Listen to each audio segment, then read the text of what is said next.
Vídeo de número 8 da Lei 8666 de junho de 93 e ainda a Lei 10.520 de 2002. Nós estamos no vídeo de número 8 e vamos dar seguimento do ponto em que paramos na aula passada. Vamos lá. Só um detalhe que eu gostaria de deixar antes é o seguinte: nós terminaremos alienações nessa aula. Provavelmente. Se não terminar, nós terminaremos na próxima e daremos início. De qualquer maneira, na próxima aula nós falaremos de modalidade de licitação. Modalidade, dispensa, limites, é o assunto mais importante da lei de licitação. Com certeza várias questões somente nesse tópico. É um assunto muito extenso. Provavelmente 4 vídeos nós faremos com esse tema. Após fazer esses quatro vídeos, eu farei um vídeo pequeno com um resumo desse assunto, para que você não erre nenhuma questão na prova e para que esse assunto fique fixado em sua memória. Então, vamos para o ponto que nós paramos na aula passada. Paramos no artigo 17, inciso 2, parágrafo 2º. A administração também poderá conceder título de propriedade ou direito real de uso de imóveis, dispensada a licitação, quando o uso destinar-se a outro órgão ou entidade da administração pública, qualquer que seja a localização do imóvel. Imagine que a administração tenha um imóvel e deseja aliená-lo, deseja dispor, deseja que aquilo não seja mais parte da sua propriedade. Ela pode então conceder como propriedade a outro órgão ou entidade de administração pública, que não entra privada, qualquer que seja a localização, no município, em outro, etc. Ou para direito real de uso, a outra administração tem um imóvel e permite que outro órgão ou entidade de administração pública utilize aquele imóvel por prazo determinado ou indeterminado. Então, para outro órgão ou entidade, a administração pode conceder então aquele imóvel que ela tem em propriedade a outro órgão ou entidade da administração pública, seja para que este tenha propriedade, seja dele ou apenas o direito real de uso. Nesse caso, está dispensada a licitação. Observe que aqui, para alienar, não necessita de licitação. Cuidado com isso na hora da sua prova. 2. Pode ainda conceder a pessoa natural que, nos termos da lei, regulamento ou o ato normativo do órgão competente, haja implementado os requisitos mínimos de cultura, ocupação mansa e pacífica, exploração direta sobre a área rural situada na Amazônia Legal, superior a um módulo fiscal e limitada a 15 módulos fiscais, desde que não exceda a 1.500 hectares. Nós sabemos que a Amazônia Legal, protegida pela lei, pela Constituição, é propriedade da União, assim como as terras devolutas. Então, essa pessoa natural que deseja lá a implementação de requisitos mínimos de cultura mansa e que vai explorar aquela Amazônia, respeitando o meio ambiente, respeitando os requisitos legais de ocupação mansa, não violenta, isento de violência, isento de daqueles atos contra aldeias indígenas, etc. Então, esses vão receber áreas que não exceda a 1.500 hectares. Eles podem receber, então, da União com dispensa de licitação. Seja propriedade, serão deles ou serão o direito real de uso. Então, nesse caso também é dispensada a licitação. Parágrafo 2º-A. Nas hipóteses do inciso 2, nós acabamos de ler, ficam dispensadas de autorização legislativa, porém submetem-se aos seguintes condicionamentos. Não necessita de uma lei do Poder Legislativo autorizando essa hipótese. Está suficiente a entrega pelo Executivo, ou seja, a entrega pela administração pública. Mas os requisitos abaixo, os condicionamentos abaixo devem ser observados. 1. Aplicação exclusivamente às áreas em que a detenção por particular seja comprovada anterior a 1º de dezembro de 2004.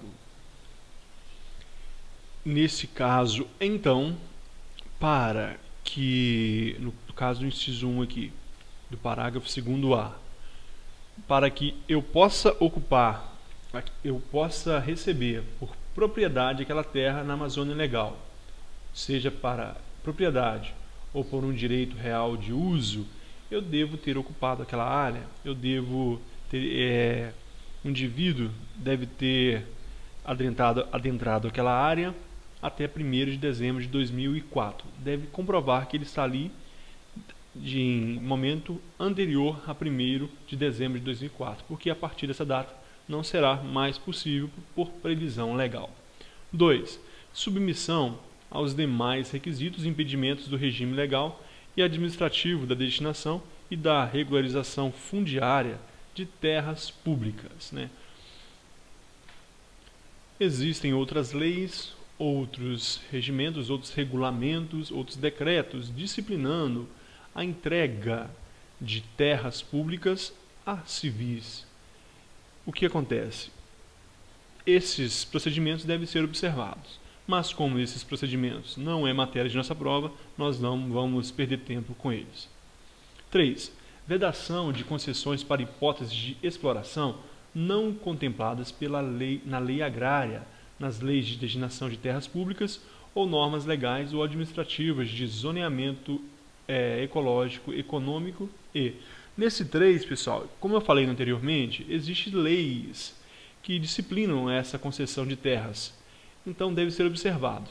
E olha a vedação, vedações de concessões nas hipóteses de explorações não contempladas na lei agrária, toda terra para ser dada como propriedade ou como direito real de uso deve estar prevista na lei. Terra que não esteja na lei não pode ser implicitamente colocada nessa concessão de terras, ou nas leis de detenção de terras públicas, ou nas normas legais ou administrativas de zoneamento ecológico e econômico. Se não estiver, então, nessas leis, nessas normas legais ou administrativas, seja pelo legislativo ou pelos decretos do executivo, então não pode ser concedida. Isso deve ser observado.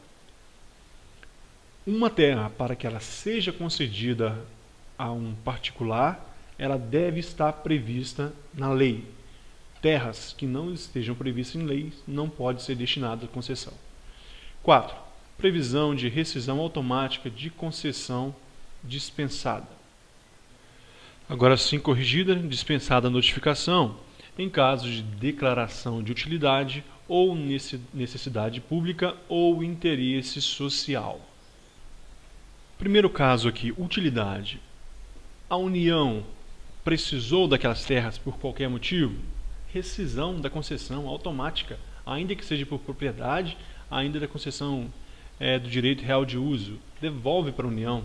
Necessidade pública, uma necessidade por um surto de epidemia, etc. Não importa o motivo, necessidade pública será automaticamente devolvida para a União a posse. E ainda interesse social, interesse comum da sociedade, interesse comum do povo, seja um motivo qualquer. E nesse caso é dispensada a notificação. Não precisa de aspectos burocráticos complicados. É dispensada a notificação. Então, esse caso aqui é um caso em que a propriedade volta para a União. A propriedade que foi concedida, ela volta para a União.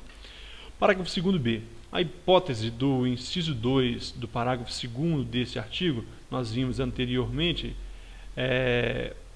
parágrafo 2º desse artigo. O que ocorre nesse caso?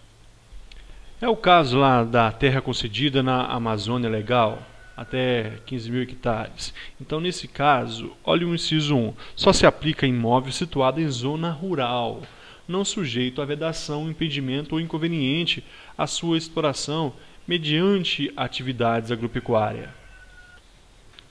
Então, nessa área, ele pode explorar atividade agropecuária nessa área, respeitando os requisitos mínimos de cultura e etc., que nós vimos no inciso 2 do parágrafo 2º.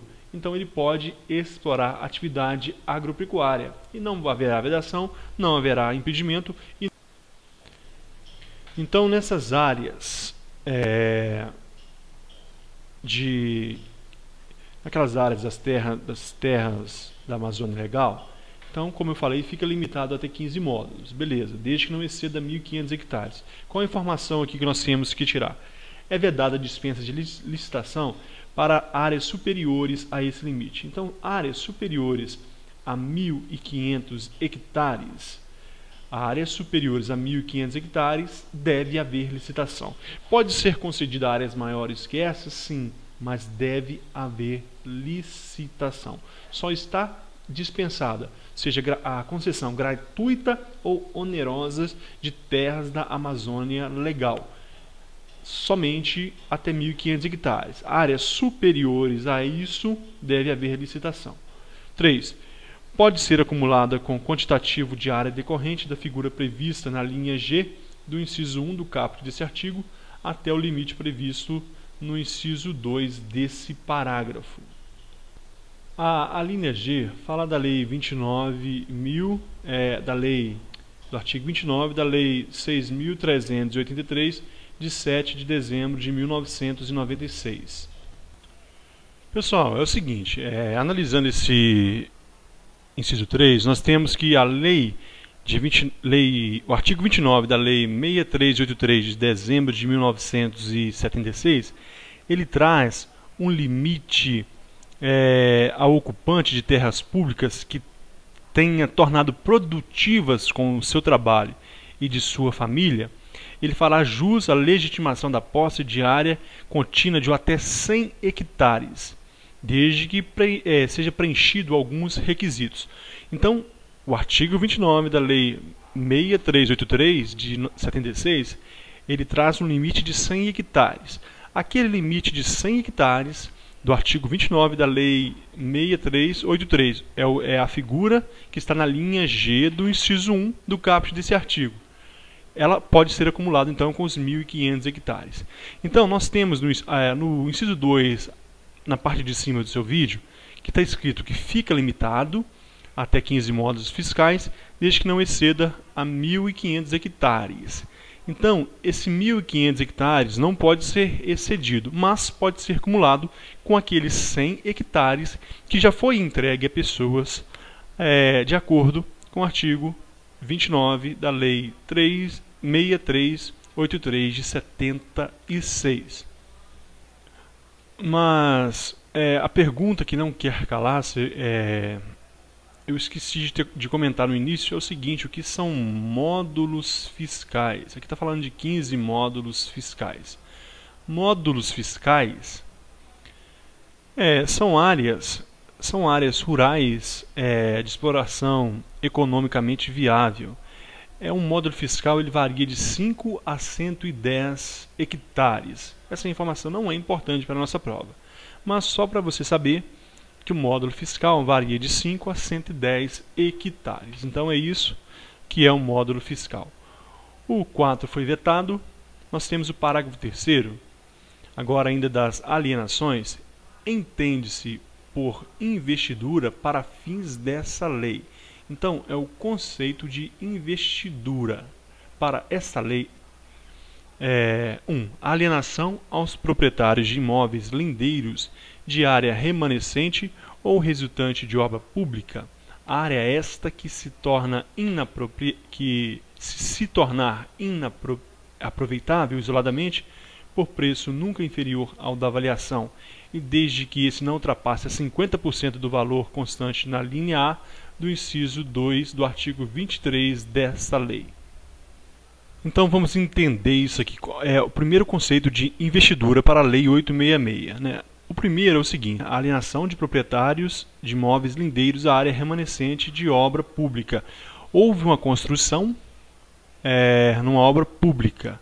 Então, os imóveis vizinhos àquela área, os imóveis lindeiros, então pode ser alienado aquele pedaço de terra que se tornou improdutivo em volta, lindeiro, aos imóveis públicos, por preço, e se tornou inaproveitável, né, para o poder público. Então ele pode ser vendido, pode ser alienado por preço nunca inferior ao da avaliação e desde que não ultrapasse 50% do valor constante na linha A do inciso 2 do artigo 23. Esse valor é R$ 80 mil. Desde que não ultrapasse 50% de 80 mil, então 40 mil. Não ultrapassou 40 mil o valor, pode ser alienado. Se ultrapassou, não pode. Então, vamos repetir. Os imóveis lindeiros, os imóveis públicos, os imóveis vizinhos da área remanescente resultante de obra pública. Esta área se tornou inaproveitável isoladamente para o poder público. Então pode ser por preço nunca inferior ao da avaliação e desde que não ultrapasse a R$ 40 mil, pode ser então alienado, pode ser vendido. Então esse é o conceito de investidura. Primeiro, nós temos ainda a alienação aos legítimos possuidores de direitos ou, na falta destes, ao poder público de imóveis para fins residenciais construídos em núcleos urbanos anexos às usinas hidrelétricas, desde considerados dispensáveis na fase de operação dessas unidades e não integrem a categoria de bens reversíveis ao final da concessão. Imagine a construção de uma usina elétrica. O que acontece? São construídas ali casas para habitar os construtores, aquelas pessoas que vão trabalhar naquela obra. Desde que aquela construção, aqueles imóveis, seja considerado dispensável ao poder público para aquela construção, então ele pode ser alienado. Aqueles que têm o direito, sejam alguém que foi desapropriado, ou, na falta destes, ao poder público. Então pode ser vendido, pode ser transferido, alienado para o poder público. Para quê? Para que possa ser, por exemplo, vendido a pessoas ou até para algum programa habitacional. Então esse é mais um conceito de investidura. Parágrafo 4º. A doação de encargo, a doação com encargo será licitada e seu instrumento constarão obrigatoriamente os encargos, o prazo de seu cumprimento e a cláusula de reversão, sob pena de nulidade do ato, sendo dispensada a licitação no caso de interesse público devidamente justificado.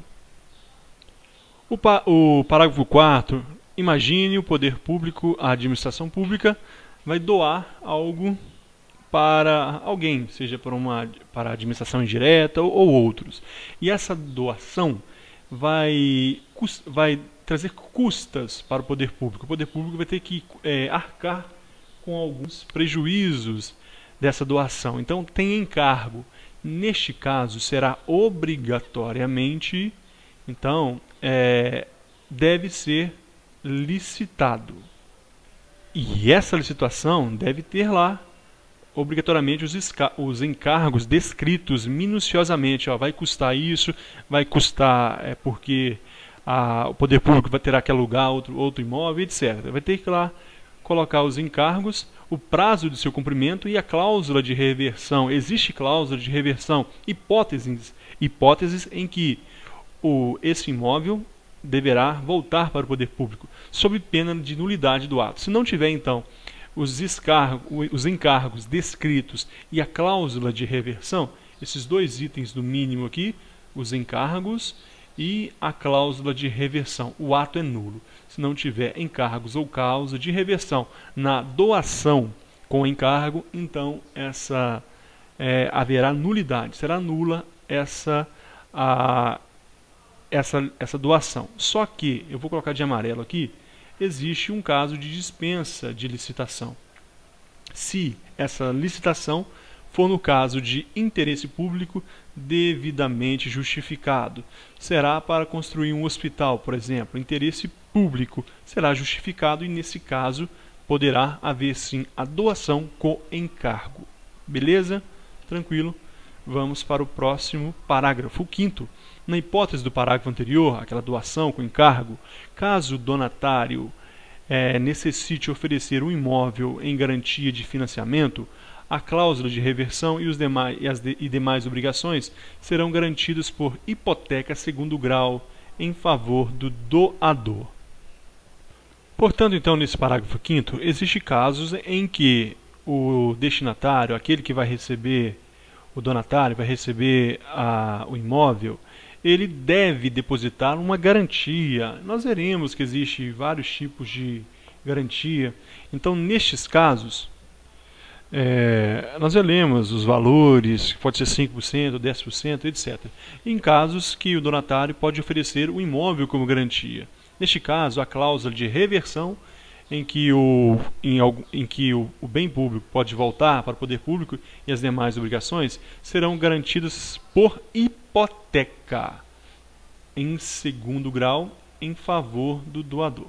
A hipoteca, pessoal, é uma garantia extrajudicial. Aqui não entra o judiciário.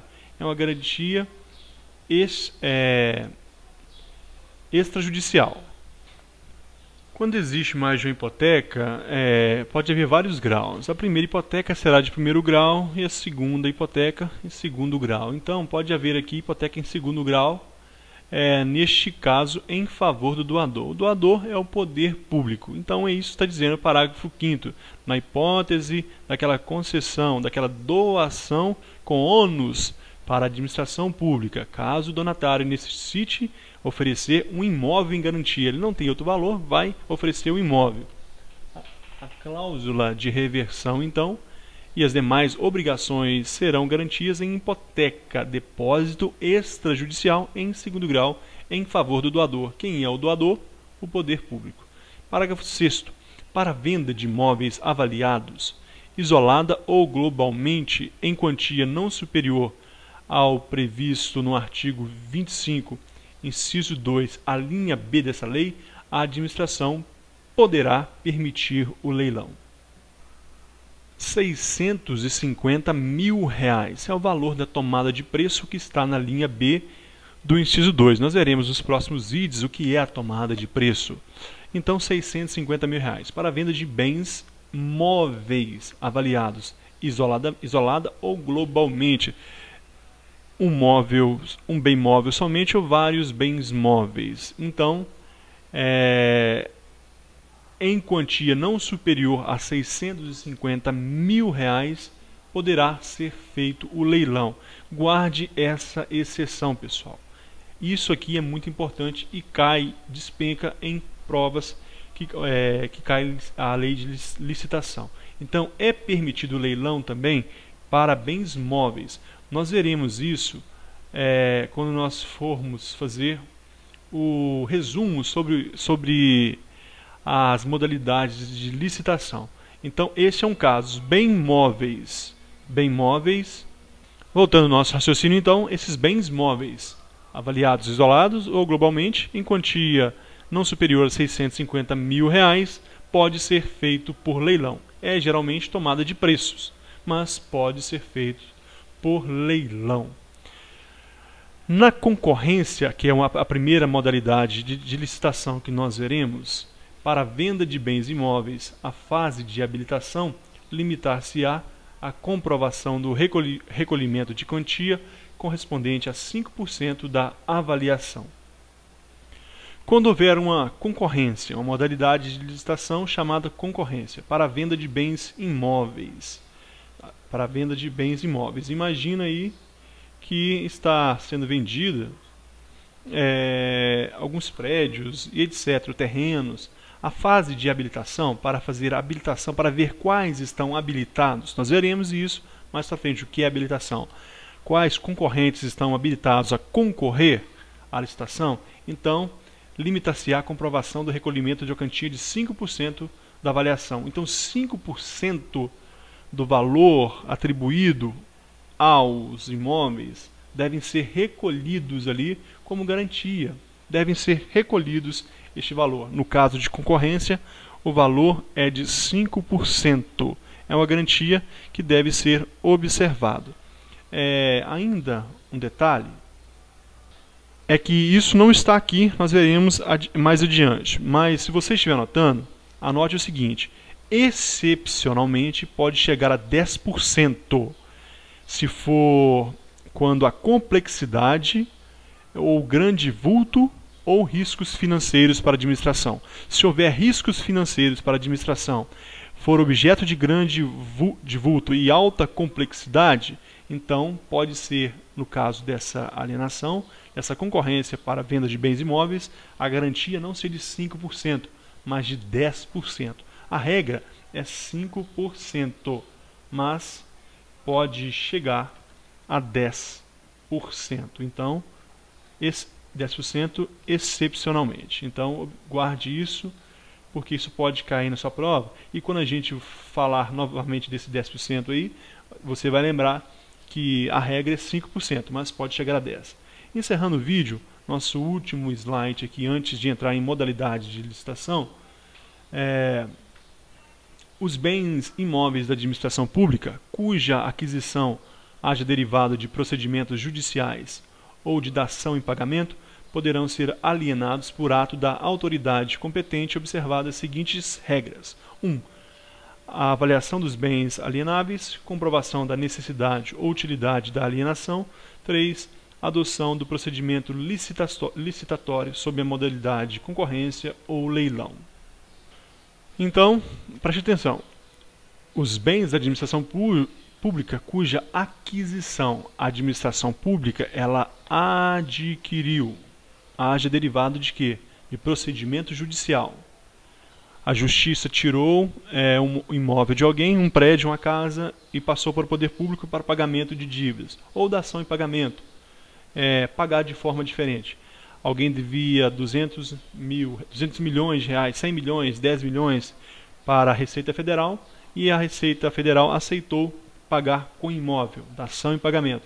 Então, esses podem ser alienados, pode ser vendido por auto da autoridade administrativa, observado as seguintes regras. Eles podem ser vendidos por ato da autoridade competente, não precisa ter autorização do legislativo, por ato do chefe do Poder Executivo. Observado as seguintes regras: deve ter avaliação, eles vão ser avaliados, deve ter a comprovação ou a necessidade da venda, necessita de dinheiro ou os imóveis estão deteriorando, etc. E 3. Adoção do procedimento licitatório sob a modalidade de concorrência ou leilão. Concorrência ou leilão. No caso desses bens em que haja que foi adquirido pela administração pública por dação em pagamento, pagou de maneira diferente, ou por procedimento judicial, eles podem ser vendidos. Somente na licitação as modalidades serão concorrência ou leilão. Grife isso. No resumo que nós faremos, nós repetiremos isso, porque isso é muito importante. Nós terminamos o assunto de alienação e no próximo vídeo nós falaremos das modalidades de licitação. Serão mais ou menos 4 vídeos com esse assunto, que é o assunto mais importante para a nossa prova. Muito obrigado e até a próxima.